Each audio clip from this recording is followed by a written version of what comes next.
You're listening to the Spring Break Money Coach School, a special series from the Wander Wealthy podcast. My name is Tess Wicks. Thanks so much for hanging out with me today.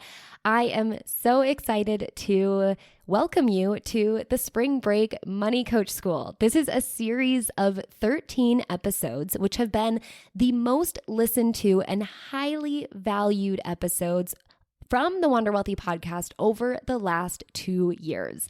I have taken the time to make sure to put these episodes in a specific order for anyone who is either looking to refresh yourself on what's important about building a life-changing money coaching program, selling, marketing, and getting your money coaching business off of the ground and booked out, or for those who are brand new to the show and looking for some guidance. These are the episodes to listen to, and I would highly recommend, if you are not at the very first Spring Break Money Coach School episode in the series, scroll back on your podcast player and go start with the one that is sharing my story. That is the first one to tune into so you can see how it all goes down, what I'm all about, and what I bring as a money coach to this space. Now, while you're listening, just a little announcement. I am going on maternity leave in the fall of 2022, which means the Wealthy Coach Blueprint is not open for enrollment. So even if you hear me announce that in one of these episodes, I just want to let you know that we are not open for enrollment, but what you can do is get on the wait list for 2023 enrollment periods. In the meantime, I would definitely suggest for you to check out the pricing formula, which you can find at wanderwealthy.com/pricing. If you're struggling with pricing your services and not really sure what a package would look like and how you would price a coaching package, that is the guidebook, calculator, and little mini trainings that you need to get that all sorted out. Another way that we can quote unquote work together with a wink is by you getting access to the Client Attraction Content Matrix. This is a quick mini course that's going to teach you my secret sauce to creating content that converts. Whether you want to create TikToks or Instagram Reels, stories, posts, videos, even for YouTube or podcast episodes, even blog posts, this matrix is going to change your business. Because when it comes to creating content, you need to make sure that you're creating content that speaks to your audience and then gets them to turn into paying clients. So you can get access to that by heading to wanderwealthy.com/content. And if you want a very special deal, get your hands on the pricing formula first, and you might just get a very special discount to the matrix, as well as a special treat in between that teaches you all about my simple sales strategy. So wanderwealthy.com/pricing to get your hands on the formula, and wanderwealthy.com/content if you're just interested in the content matrix. And those are some ways that we can continue to work together over the next handful of months. Thanks again for tuning in to the Spring Break Money Coach School. Now, without further ado, let's get into this week's episode for this amazing series. Well, hey there, friends. Welcome back to another episode of the Wander Wealthy podcast. If you are brand new here, my name is Tess Wicks. I am the host of this show, founder of Wander Wealthy, and business coach for all of you money coaches out there in the world. And that means, yes, even if you're just starting to think about becoming a money coach, you are in just the right place, and I am here for you. This week, we have such an exciting episode. I am so eager to be diving into the topic about money mindset and ultimately how to incorporate it into your money coaching offering. And I am particularly excited to be talking about this because I know that not every single money coach really touches on money mindset, and they may in some way, shape, or form a little bit here and there, just like I did when I really started my coaching business. You know, I would have my clients set their goals, figure out their values, understand their spending priorities, but there's also some layers that you can dig in a little bit deeper, especially if you want to be a more effective coach and really understand explain why or why not your clients are or are not doing something, even though, on the coaching call, they said, yes, I'm going to do it. And so I hope that this week's episode can share just a couple of ways that you can incorporate money mindset work into your coaching and working with your clients. Maybe you can even practice at the beginning on yourself. And obviously, as coaches, we are our first and best clients, and we should be our first and our best clients. So you can practice it on yourself as well. But knowing I'm going to teach you and show you in this episode 3 really key things that I like to incorporate into my money coaching business. And I'm going to teach you the exercises that you can flat out steal from me and take and apply to your clients if you really think that they're going to help be an effective learning and behavioral change tool. So we're going to get into that. But of course, before we do, I want to share with you who this week's sponsor of the Wander Wealthy podcast is. And that is my 12-week program for aspiring, new, or frustrated money coaches out there, the Wealthy Coach Blueprint. So we are just less than 3 weeks away from opening the next round of enrollment for the Blueprint. It's going to happen on November 30th. So mark your calendar. But if you get on the wait list by going to wanderwealthy.com/apply, you might actually have a surprise in your inbox before then. So if you want to be the first to know when my calendar opens up so that we can get on the phone and really talk about the blueprint, I can really understand your business or your vision for your business and make sure that it is going to be a good fit for you over the 12-week period. And I'm going to be able to help you get the results you really want. That's going to all take place on that phone call. And my calendar is limited. I can only take in so many Blueprint students in this next round, and therefore I can only have so many calls. And so it is a first come, first serve program, and you're going to want to get in earlier than later and get booked on my calendar so you can have first pick at the times that I provide for you. So head to wanderwealthy.com/apply. This is going to be the most exciting round yet. I cannot wait to be supporting so many money coaches in building their booked out coaching businesses. As I'm recording this, we're in the time of the blueprint where the current money coaches going through it are starting to build their programs and launch them. And it is such an exciting time. So many of these coaches are being validated by the clients that are signing up to get on discovery calls with them in droves, and the clients who are becoming clients and saying yes and being willing to pay for their program. And not only that, but pay in full. And what's even more exciting for me, these are the results that I work tooth and nail to get for my money coaching clients. These are the results I want for you as well. And what makes me feel amazing is that almost half of the money coaches currently in this round have now entirely paid for the cost of the program through making money from their coaching business. And now they're just all in profit area. And it's so great to see them feel validated and confident and finally running this business that they've been thinking about for years. And just from making this investment, from taking this leap of faith, they've been able to do more in the last, it hasn't even been the full 12 weeks yet. So in the last 8 weeks, then they probably have been able to do in the last 8 months, or obviously longer than that. So if you want to learn more about the blueprint and jump on the waitlist, head to wanderwealthy.com/apply. If you have questions for me, or you just want to introduce yourself and get excited about being on the waitlist, then reach out to me on Instagram. I am at Tess_Wicks. That's TESS_WICKS.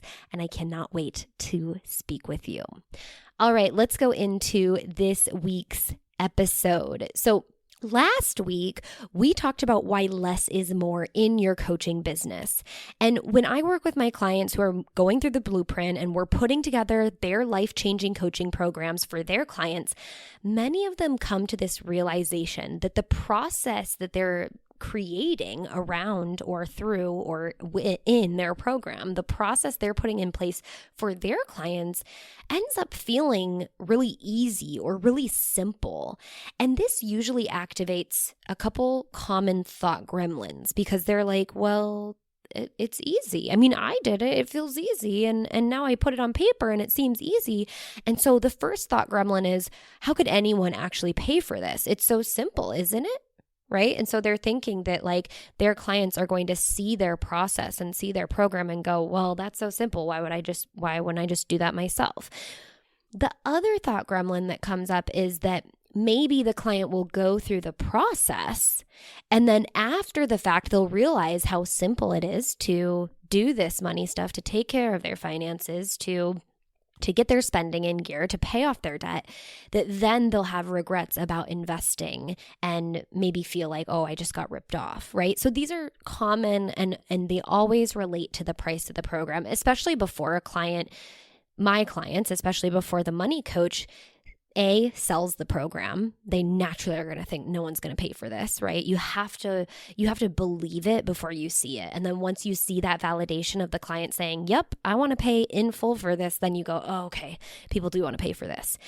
But it usually takes, obviously, delivering your program to really see the validation of people not only coming to you and saying that your program was so well worth it, thank you, but usually and more often you'll have clients coming to you and raving about you, thanking you, wanting to continue to work with you and pay you more to keep working with you, and maybe even verbally telling you, hey, thank you so much. I feel like I got a deal. I got so much out of the program. I can see how much money I've saved or I've paid off or I've invested. I can see my future finally, and I can see how this is going to pay off. And I feel like I could have paid double, triple, quadruple what you charged me. So that's something to keep in mind. But what I need to make sure you know here, right? Especially if you haven't sold your program yet, if you haven't gone through the full delivery and had those rave reviews from clients, is that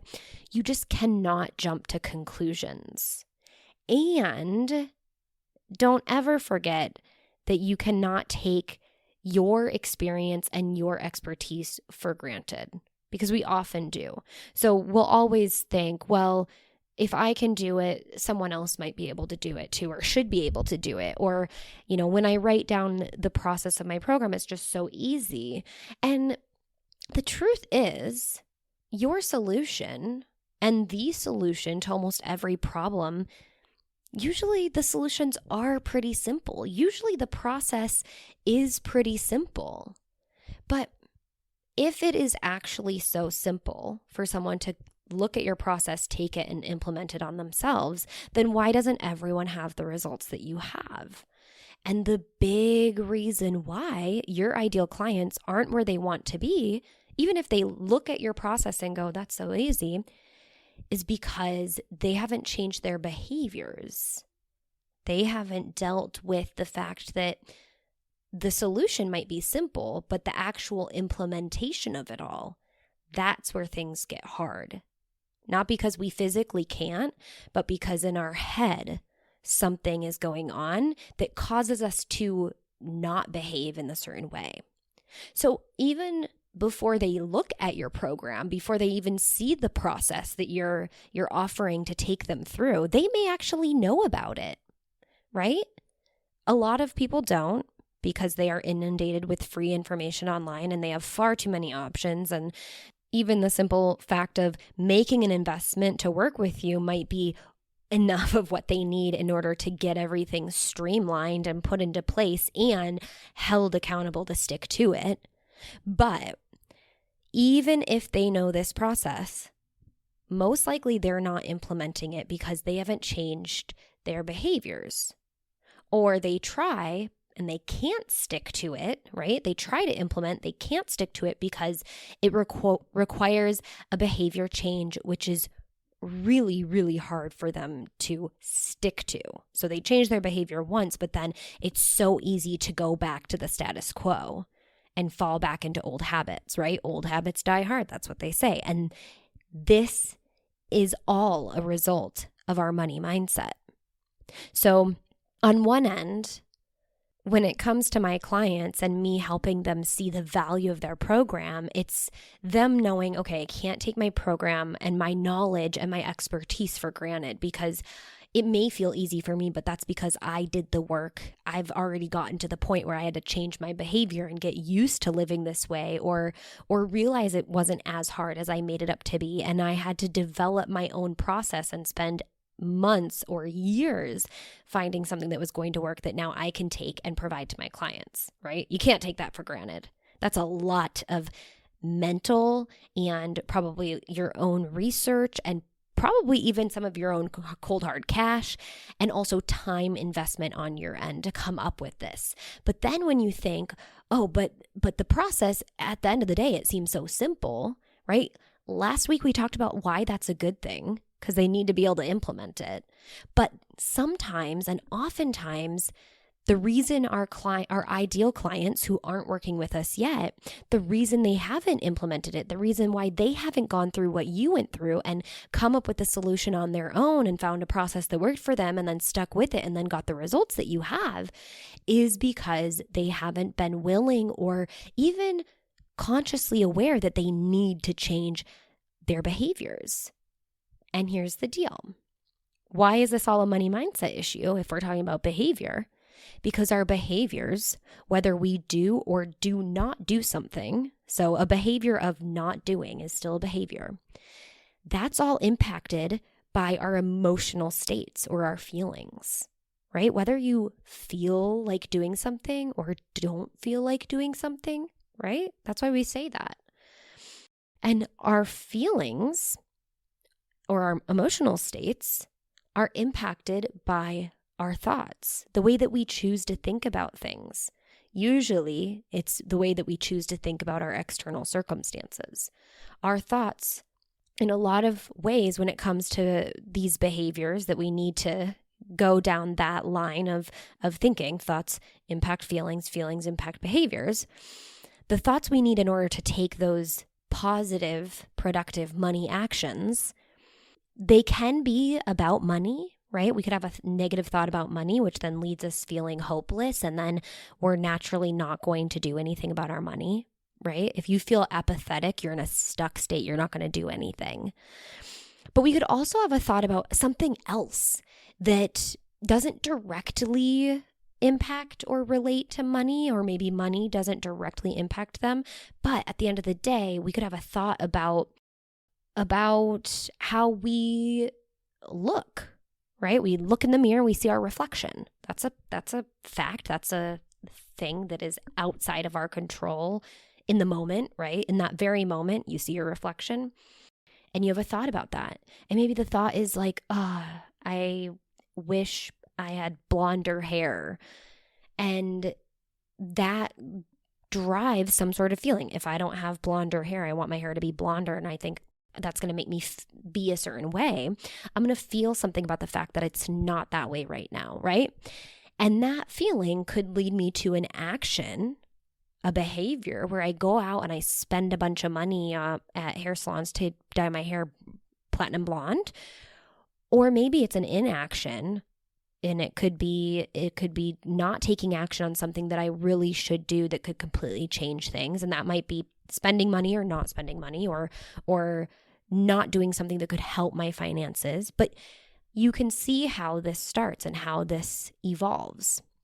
Okay, so when we boil money mindset down, I've talked about this before in the Money Mindset series. If you want to listen to that, I recorded it almost a year ago, but it's the 12 Days of Money Mindset. Such a good series. It starts at episode 137.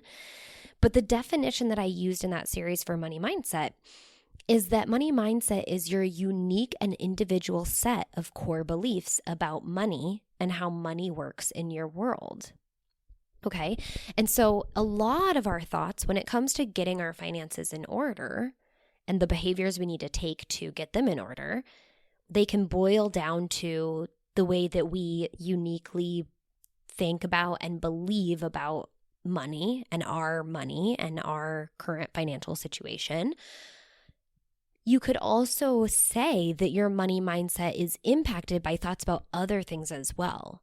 But as a coach, you can actually utilize coaching tools to get to the root of why your client is or is not doing something in their life. And this can help in developing your program and creating a solution. This can help in just believing and understanding that coaching is so valuable because we can get to the root of why someone, has budgeted in the past without a coach and it never worked for them. Right. And so that then as the coach, we can further guarantee, and I think it's a guarantee for ourselves that we're going to help them see results this time. But you can also, if in the coaching experience, you're noticing that the client is or is not taking action that is either hindering them or not taking action that should be able to help them, but you can tell that they're avoiding it, that's where you can drill down and understand what's going on there as well. So now that we understand the importance of money mindset and what it is and how it basically shows up in almost every coaching interaction, how do you implement the work into your money coaching? So I'm going to share 3 really awesome, first of all, kind of concepts with money mindset and money coaching specifically, and then share with you how you can take them and integrate into your coaching with your clients. But before I share a few quick tips to integrate money mindset work into your coaching practice, I have to say, this is an entire genre in and of itself that you could build an entire coaching practice and program off of. So there is a reason why I got certified through a 100-hour mindset certification program. And this is also why one of my 1-year goals, which we'll see how it plays out with everything, because I have to be able to attend trainings in person, and things are not working out for us right now during the coronavirus pandemic. But one of my 1-year goals is to become a certified trainer in mindset so I can develop my own money mindset specific certification program for financial professionals, especially money, financial, and wealth coaches, but also any other professional who helps people and where money comes up, because money is such a deep rooted topic that can have so many negative consequences depending on how you think about it. But when you change it and you decide to reframe it, can also have so many positive consequences. So I digress. Let's get into the 3 kind of different money mindset topics of the day and what you can really do. But do keep that in the back of your head if you're interested in more info on, potentially attending a money mindset certification in the future. All right, so the first overarching money mindset topic I want to introduce is that as a coach, and you can, like I said, you can start doing these with yourself. As a coach, understanding that we all grew up with a set of beliefs about money. Most of us, because of the generational beliefs that have been passed down from times of war and poverty and just overall turmoil and financial problems that have played out in so many different ways, we have a belief that money is not available for us, right? It's available for other people, but not for us for whatever reason. And a lot of people will have a belief that we must struggle as our parents or our parents' parents did when it comes to money. We're also surrounded by a culture of rhetoric and verbiage that people with money are bad, that people are filthy rich, right? Filthy, so money is dirty. And you'll also hear the term dirty money. And also physically, like you pick up a penny or a dollar and you touch it, and then as a kid, you like lick your hands or stick your finger up your nose, and your mom is like, oh my gosh, don't do that. Money is so dirty. Which, like, yeah, physically, tangibly, technically, money is, has a lot of germs. But we have to be careful about our words because our subconscious mind, right? Our subconscious part of our brain, our lizard part of our brain, the part of your brain that is just here to help you like run away from lions, tigers, or bears and run towards all of the pleasure in the world. That part of the brain can't understand the literal meaning that your mom had when she was telling you how dirty money was. It just creates this entire concept that money is dirty and to be avoided. If people are filthy rich And we talk about it in a way that is like, oh my gosh, can you believe it? Like, look at her with her designer bag, right? We're going to naturally come up with this idea that that is bad and we should stay away, especially if you hear this from people like your parents or your teachers or your peers in school, the people who are around you that had a huge impact on you as a child or through your adolescence. You're naturally going to come away with these ideas. So this also is playing in your clients' minds and brains. And, maybe your clients' goals and where you work with your clients isn't to help them get rich, but even just to help them have a livable lifestyle without the struggle, right? A lot of people will spend their money just because it's habitual and they see that's how their parents did it, right? And they'll either do that through thoughts that that's what they have to do in order to be accepted, or that they have to kind of stay at this level in order to be loved and accepted through their community, because if everyone else is struggling, they should struggle too. There's just so many ways that this can come up, okay? So that is a big overarching topic, right? But if you can just understand and start to pay close attention to the way that your clients are talking about money, as well as the way that you're talking about money, understand that the words that we use impact how we think about it.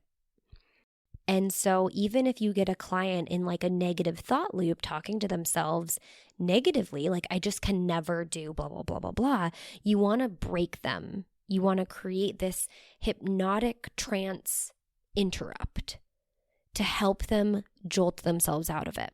Okay, so here's an exercise that I want to introduce, especially if you have clients, right? The whole purpose of a money coach, a wealth coach, financial coach is to help your client get into a more positive financial situation, right? And so that could be that you help them save six figures, or you help them make a lot of money, but also it could just be that you help them get out of living paycheck to paycheck and towards the next step. But even some of the small goals, if we think about, the spectrum of how you could help your clients, if on one end it's like help them retire as millionaires, compared to, on another end, it might just be, I just want to help my clients save $1,000, right?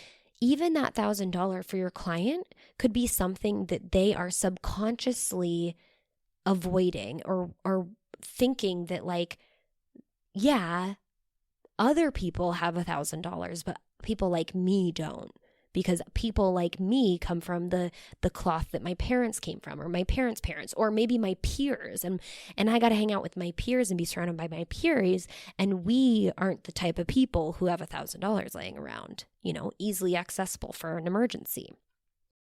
And so there's a lot of this language that plays a role, either passed down through generations, or passed around our peer circles, or passed around through the media that we tune into, and that almost, like, not to sound crazy, but almost hypnotizes us into believing the literal thing that money is dirty. So a way to break this is, especially to help your client understand that their aspiration to have a livable lifestyle, to be able to have more than enough, is not a bad thing, because that's what we've been programmed to think. I want you to help your client break this hypnotic trance that's happening in their subconscious by having them jot down, journal out 5 reasons why they should have more than enough, why they should have an abundance of money. 5 reasons. What would they be able to do with it? Who would they be able to help?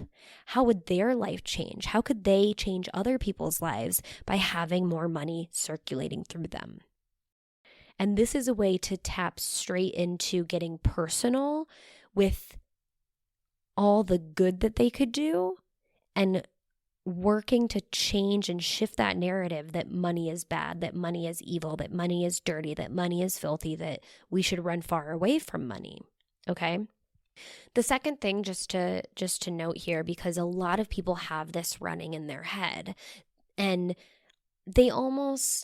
some people will verbalize this, but a lot of people, it'll just be a subconscious script that if I, become wealthy, or if I get more money, and if I end up saving money and having money, it'll make me a bad person. Because again, we see that narrative all around us. What you need to remind your clients, and what I can remind you, is that money is just an amplifier. It will amplify who you already are. It's one of those tools. It's like a megaphone, right? The bigger you can create your megaphone, the bigger you can amplify out your message. That doesn't mean that your message changes when you get a bigger megaphone. It just means your megaphone is bigger, right? So that's the first kind of topic, so to speak. And it's definitely the overarching, broad topic, but I think it is so important to remember and note how, if you're wondering, why does my client have this chip on their shoulder, or why are they basically rejecting this idea that they can really get where they want to go, that they can have more money, that they are allowed to, and that it'll be okay. And if you can't quite understand that, it's understanding what the language and the conversation is that they've been surrounded with, and that they're currently surrounding themselves with when it comes to money. The second one that is really important when it comes to debt specifically is knowing that because our money mindset is tied to our beliefs, and a belief is a thought we keep on thinking that then gets rooted in our subconscious mind, so we no longer have to consciously conjure that thought, right? Now it's just a belief. So it's basically who we are. A way to help us change and adjust our money mindset is to understand the subconscious mind. So I've talked a little bit about this. The subconscious mind is your lizard brain. It basically helps protect you from threat, and it helps you live a prosperous life. So it drives you towards pleasure. So we will run fast away from threat and discomfort and run far to pleasure and comfort. But one thing to know about your subconscious mind is that it takes everything literally. And I did touch on this already, because that money is dirty, right? Your subconscious mind does not know the difference between dirty, germy, and dirty, just bad, right? Dirty, a scammer, or dirty, a bad person. Maybe dirty, a criminal. Your subconscious mind, when it hears dirty, it just takes all of that. It's yeah, this is germy and bad and scammy and potentially a criminal. Got it. So your subconscious mind cannot understand the difference between fact and between fiction. So you can literally hypnotize yourself into believing anything and focusing on whatever you want, which is a good thing and a bad thing, because it happens all the time. We can see how impressionable children are, and that is because they are little walking, talking subconscious minds. They are basically in a state of hypnosis. You can get a kid to believe anything, and it won't be until 7 or 8 where they really start questioning some of those things. But even so, because we've been programmed so subconsciously, we tend to hold on to some of these deep beliefs unless we do the work to release it. So one big problem in the money world is when we have clients that work with us who are completely fixated on their debt. And the reason is because, again, remember, the subconscious mind gets fixated on something literally, okay? So keep that in mind. Because, of course, we want to help our clients get out of debt. But the more that we talk about debt, the more debt becomes their world, right? And they probably already talk about it a lot. And so even when they say, I want to be debt-free, or I just want to pay off all my debt, their subconscious mind, what it hears is debt, debt, debt, just on repeat. The other really unique thing about your subconscious mind is it is a great finder. If you task it to go out and look for something, it will go out and find it. And the way that you can do this is through repetition. Repetition and really intense situations, but usually repetition. So an example that I've shared before is whenever you are starting to think about maybe buying a new car, and you think about it enough times that then all of a sudden you see that car everywhere. That is your subconscious mind going to work. It's the reason why you're probably online, and all of a sudden when you choose and you decide, you know what, I want to be a money coach. I'm going to start posting online on Instagram about money coaching and helping people with their money. I haven't seen anyone do this. I can't even believe no one has created a money coaching business before. And then all of a sudden you realize how many money coaches there are out in the world. And then you're like, well, what's the point? There's so many of us here. It's so saturated. But you got to remember, before you looked for it, before you knew about it, you thought you were the only one with that idea. And that is your subconscious mind, because you start thinking about it, you start really becoming fixated on it, and then all of a sudden the world delivers to you, aka you just open up your awareness to money coaches now because you've started thinking about it. So similarly, that happens when we continue to talk about debt and use debt in the language of our clients, and our clients get really fixated on debt and on their debt, right?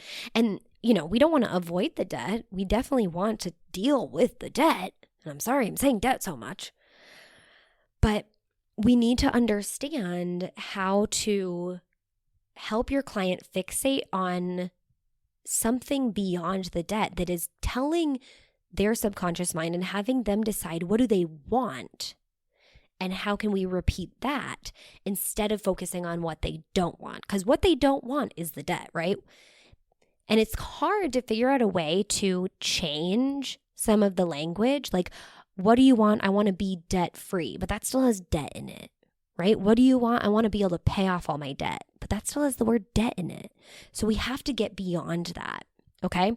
So when you help your clients, especially when it comes to goal setting, and, this is probably something you're already doing with your clients. So this is a good way to just even further tack on some money mindset work, right? This is where we get a little bit deeper into the subconscious and understanding how our words impact our behaviors. So when you help your clients write their goals, and maybe even, if you do go as far as money affirmations, keep a focus on what they are writing down and make sure that it's not getting fixated on what they don't want, and instead you're helping them write what they do want. And similarly, a lot of people will write down, if it's an affirmation or if it's a goal, they'll write I don't want to care what people think of me. But subconsciously, your brain doesn't really process those negatives on a subconscious level. Consciously, of course, what I don't want. I don't want to care what people think of me. You know what that you want, because consciously you can think about the inverse of that.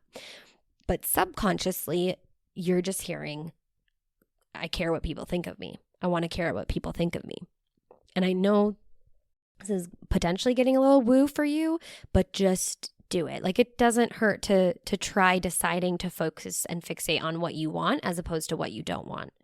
So what is the opposite of caring what people think of you, and without using the negative? And the same will go for the debt. Okay. So great example. Instead of, let's say your client has $5,000 of consumer debt, and they're, writing down, I want to pay off $5,000 of debt, or I want to be consumer debt free. Instead, figure out, what is it going to take to tip that scale, and what would they want beyond, once they get out of debt? What's the next step? And help them fixate on that. So maybe it's, I want to have $5,000 in savings, right? And so that means they need to put $5,000 towards their debt and then have $5,000 in savings. If you want to, do it so that they pay their debt off first and then build their savings. And maybe you'll do a little bit of both at the same time. But ultimately what this boils down to is, you want them to have an influx of $10,000 by the time they're done working with you or by the end of the year. Now we know $5,000 is going to the debt and the other $5,000 is going to savings, but we don't need to differentiate and get so specific in that, right? We can say, I want to save $10,000 by the end of this year. Put the date on it too. Your subconscious mind does love specifics, but not if you're going to talk about what you don't want, right? So we don't want to say, I want to pay off $5,000 of debt and save $5,000. Instead, we're just going to say, I want to save $10,000, because saving, in my opinion, and I think you'll agree if you're a money coach, but paying off $5,000 of debt is a form of savings, right? It's a negative that you have to work your way out of. So $10,000 surplus, or you could even, $10,000 bonus if you want to go the manifestation route, but really focus on what they want. What's that end goal there? Okay, the third thing. This is the most important part of money mindset. This is a huge reason why we always go back to our habits, why we it's so hard for us to change our behaviors. Because we do not change at the identity level when we want to make a change. Instead, we change our environment, or we try to just brute force change our behaviors, or we try to learn new skills in order to change. And that's continuously taking us back to what we used to do. So in episode 188, we talked about the 5 surprising ingredients to be the best financial coach. 2 of those ingredients were about behavior. First, monitoring the behavior, and then calibrating on it. Like I said at the top of this episode, the solution to most people's financial struggles are usually pretty simple. It's the doing that is the hard part. It's the behavioral change. People can plan all day. They can plan to be a good budgeter. They can budget out their entire month. But when it comes to execution, that's when people really fall off, because it's hard to develop that daily habit. So how do we help set our clients up for success when we know they will need to have to persevere and develop habits that can often be difficult?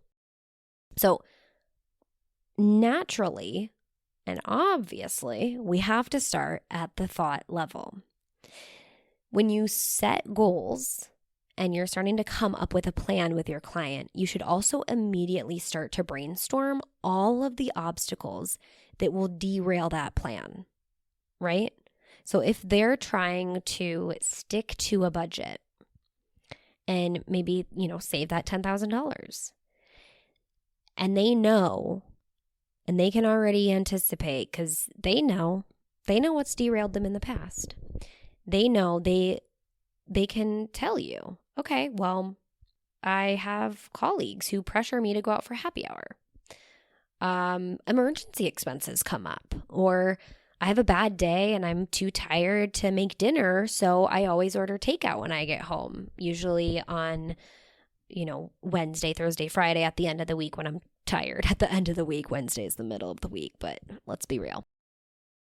So brainstorm all of those obstacles and get them down on paper and just know what they are. And of course, you're not going to think of everything, but work with them to come up with all of those obstacles. And then the next step is to help them root in a new identity. So the way that you can do this is help go through each of those obstacles, and right in front of it, I am the type of person who, and then even though my colleagues will pressure me to do an unplanned happy hour, I go and I get water with a wedge of lemon or lime. Take your pick. Or, potentially they decide that they don't, but plan out what they're going to do instead of succumb to the pressure of, spending money that's going to knock them off of their budget. Okay. The next one, I am the type of person who, even though I have an unplanned emergency expense come up, I take the time to think through all of my options first before just paying for it right away. And if I still have to pay for it, I immediately sit down to make a plan for how to adjust my budget appropriately and accordingly. Okay. You can't always prevent emergency expenses, but you can choose to be the type of person who doesn't let that derail them. And so, what are you going to do instead? And then lastly, I am the type of person who, even though I had a bad day and feel too tired to make dinner, I make dinner anyway because I know, A, I have the ingredients in my fridge, and I'll feel more accomplished at the end of the meal and more satisfied. Okay. And so these are the identity shifting exercises that you can do with your clients to help them root in the new identity. Who are they? What is the type of person? Who is the type of person? And what do they do when, all those obstacles come up, when they get tired, when they feel defeated, when they're just bored, when they're missing out? Who is the new person? Who is the new identity? And then you can have them read those identity cards to themselves. Write that down and read that to themselves to remind them, who are they? And the craziest thing about this is that you really know that from a change perspective, if we need to change who we are, right? If you need to change how you do things, you have to decide to change who you are. You have to let go of an old identity that would easily just open up Uber Eats and order takeout. Robert Dilts created the logical levels of change. He's a neuro-linguistic programming goddess. And he teaches us how important changing at the identity level is. If you can shift your identity, all the other areas of your life will change naturally because you change on the belief level. And remember, a belief is a thought we keep on thinking, and we can start to put thoughts in our brain by reading our identity card of, I am the type of person who, even though this happens, this is what I do instead, or this is what I do to account for that. If you shift on a lower level, if you choose to do brute force behavior change, you are still changing your behavior, but you still decide to be the same person, right? So you decide to have the same thoughts and have the same beliefs about yourself, and then you're just trying to change and force the budget. If you decide, okay, you know what's going to help me?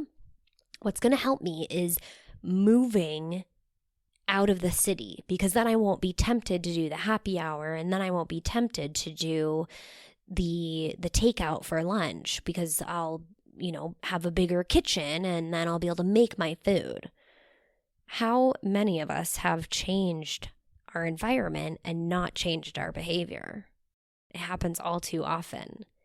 Sometimes I think your environment can impact you because your environment can also change your identity. You can end up being like the suburban person who's no longer the city dweller. So naturally, maybe it makes it easier for you to go to the grocery store and meal prep on Sunday or something. I don't know.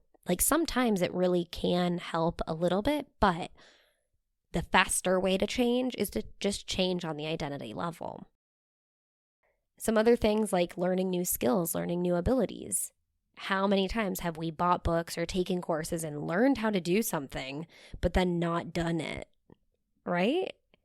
So there's a really great pyramid. Just Google the logical levels of change. My editor will include it in the show notes, which will be at wanderwealthypodcast.com/podcast/episode 193. But Robert Dilts' logical levels of change, you'll see the identity is at the top. There might be one beyond that's like higher level stuff, but identity is one of the most significant things you can do if you want to change everything else, right? If you want to believe that you're going to be the best money coach, you can change that on the identity level instead of learning how to be the best money coach, right? It's good to do both, which is what we do in the blueprint. In phase 2 of the blueprint, we work on your identity because I know that anything I teach you beyond that, if we can get your identity in gear first, you're going to be set up far more for success than deciding not to work on the identity level. So changing your skills, yeah, that works, but you have to change at the identity level if you want those to stick. Changing your behaviors, same goes. Changing your environment, same goes. So no matter what, it doesn't matter where you are or what you can do. If you change who you believe you are, you'll get what you want. So that's a little lesson for you in money mindset and some of the key factors. Just a little recap. The first one is to help your clients reframe their beliefs about money. Most of us grow up with a negative or skewed mindset around what wealth or just having money means about us. And so the 5 reasons why your client should have an abundance of money. What would they be able to do with it? Who could they help? How would their life change? The second one is your subconscious mind takes everything in so literally. So really helping your clients when they're setting goals, focus on what they want and make sure to reframe if they put something down that's what they're trying to avoid, right? We naturally do that, but help them, okay, what does this mean you want then? And if you don't want this, what do you want, right? And then that goes for debt, reframing how they talk about debt and how you talk about debt as a coach. And then the last one is to focus on your identity and understanding that you can truly change if you change who you believe you are.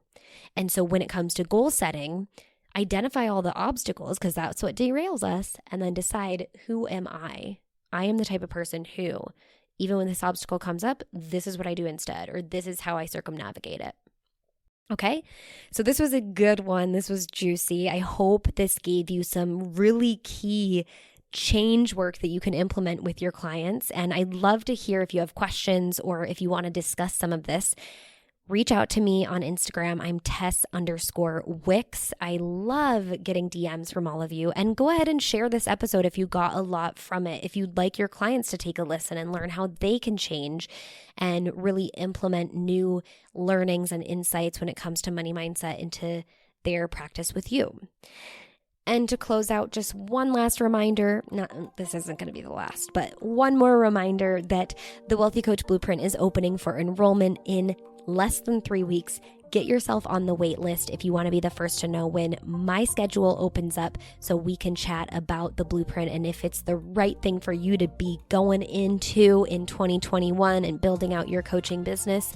Head to wanderwealthy.com/apply to get on the wait list. And if you have any questions, reach out to me. The show notes of this week's episode can be found at wanderwealthypodcast.com/podcast/episode 193. And until next time, I hope you wander wealthy.